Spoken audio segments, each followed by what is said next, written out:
Hey guys, welcome back to the nest. I hope you're all keeping well. We've got Shiji up here just in time for another movie reaction. Now, I can see why this movie was one of the biggest from 1977 because this movie is so funny, so comedic, and absolutely batshit crazy. So it is. This movie is Smokey and the Bandit. Yes. Now, I didn't know what to expect from this movie. I honestly thought this was going to be set in the Wild West, since we're so used to those kinds of movies at this time. Just because seeing the poster and hearing the title, I just assumed this has to be something to do with, cowboys and shit. But then I realized that there's a nice sports car in it. So I'm like, oh, okay, this is obviously set in the then present day. Trucks and vehicles mixed in with cowboy attire. So Burt Reynolds is the star of this movie, and I gotta say all the girls were after him.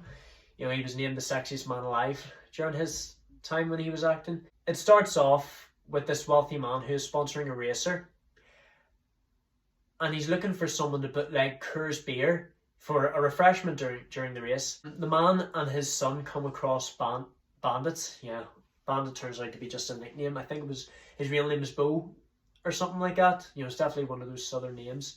I guess, cowboys back in the day did have all these peculiar names and everything. And for him to bootleg,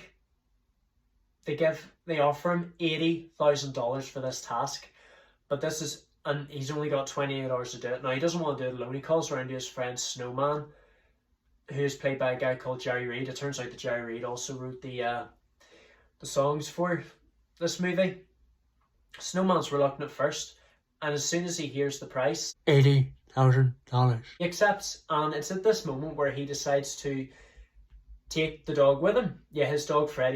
I think he's like a basset hound or something. I guess it's kind of ironic. I've got Gigi here. He decides to bring him along on the task, and now Gigi's come along to help me with my business. My job in a way. Snowman drives a big massive truck where they're going to put the beer in, while Bandit decides to use a sports car. Yes, and basically all they've got is 900 miles there, 900 miles back. They communicate through walkie-talkies. And it actually turns out that Smokey is a word for the police. I honestly thought that was going to be the name of Jerry Reed's character because, Smokey and the Bandit, so it just means cops and the bandit. And you put those words together, it's basically trying to say the cops chasing after the bandit. That's what they're trying to tell us through the title. They managed to pack up the truck. Man, I gotta go. And on the way back, Bandit picks up this runaway bride named Carrie. Now, Carrie is played by a woman named Sally Field. It turns out that Sally Field is a big name for all the upcoming movies.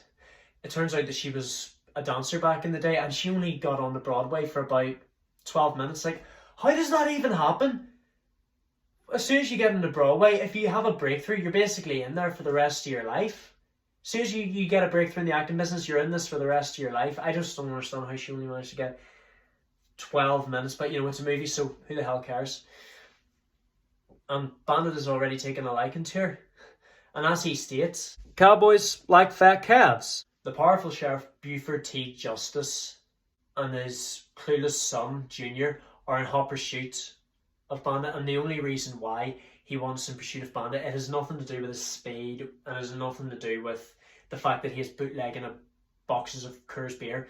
The only reason why is because it turns out that Junior was meant to marry Carrie. Marry Carrie, that rhymes. And he just wants her back now. She insulted my town. She insulted my son.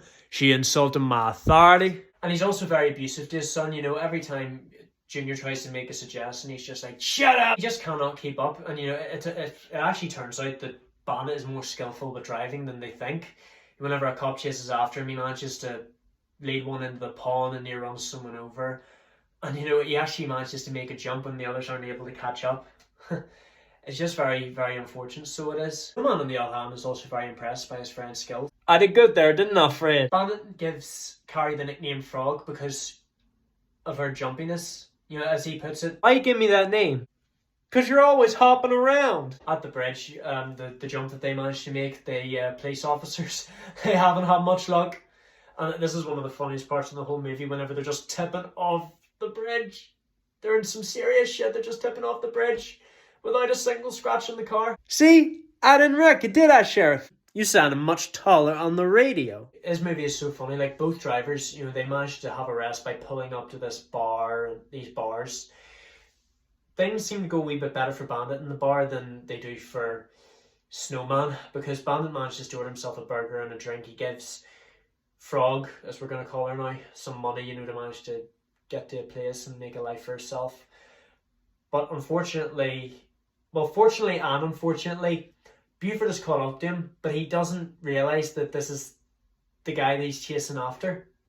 Whenever he's talking to him, he only knows him by his car. He hasn't actually seen his face. And he does. Bandit actually has the balls to talk to him while he knows that he's in pursuit of him.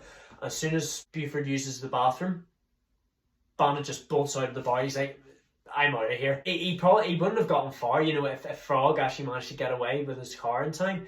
But he manages to jump back in. She tries to drive off for a little while. She takes over sometimes. He goes back into the seat. Say that's hard to do whenever, you have to swap sides and there isn't really much for you to do. If you know what I mean, like there isn't really any back seats. Well, it does have back seats, but I mean, it's a very small car, so it is. This is the part where Buford starts to lose his patience. Whenever they come across this roadblock truck, the top of their car gets taken off. Daddy, the top's come off. No shit. Other people on the road help Bandit and Snowman, through walkie-talkies, and they do everything to get the police off their tail.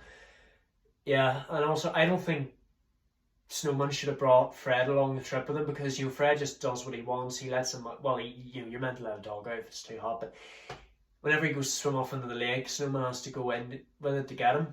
He has to go into the lake to get him. Another thing that usually Bandit does to irritate Buford even more is that he talks to him whenever he's just right beside him, and there's absolutely nothing worse when you're in pursuit of a criminal and he's just right beside you. And I gotta say, I just love the sarcasm whenever the police crash. Are you alright, Sheriff? I'm moving, ain't I? And Dad insulted the injury to the car in particular.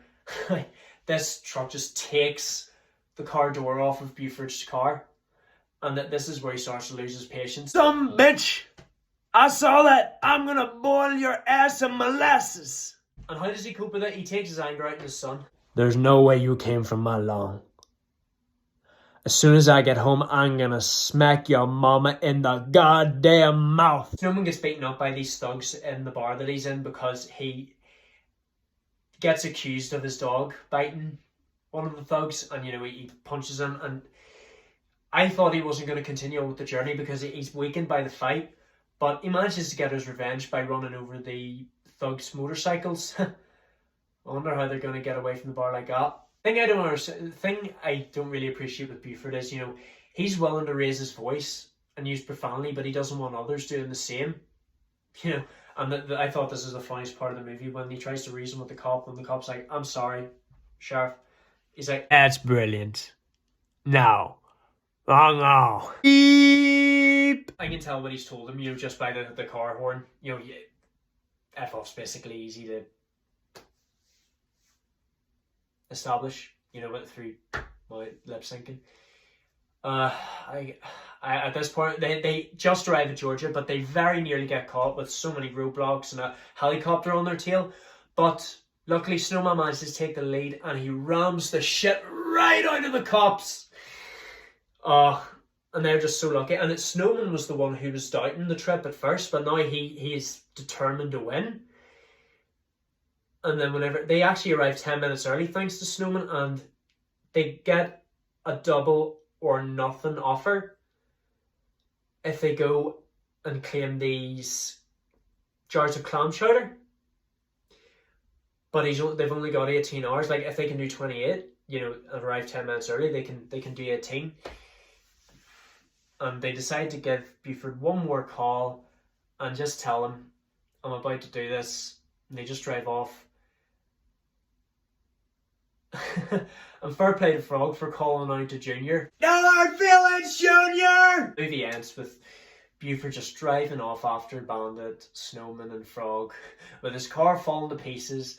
Junior's left behind running after them. And the last words of the film are, Daddy! Daddy, wait! Who's gonna hold down your head? Oh, guys, I absolutely love this movie so much. I would definitely watch it again. So I would.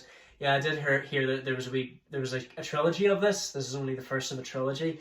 I can't wait to see what the second one. God knows when that's going to be. But I really, really enjoyed this. The humor was just fantastic. I just loved the stunts. Oh my god.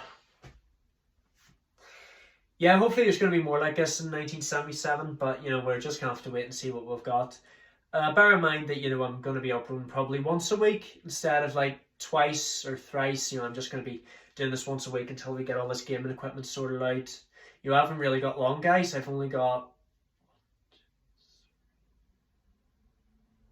5 more movies to do of 1977, and then we're ending the year off with the first gaming video. But yes, thank you so much for watching, guys. Don't forget to leave a like, comment what you would like to see next, subscribe, turn on all notifications, share on your social media, tell your friends, and I shall see you guys in the next video. Love you all to death, and watch out for the bandit on the road.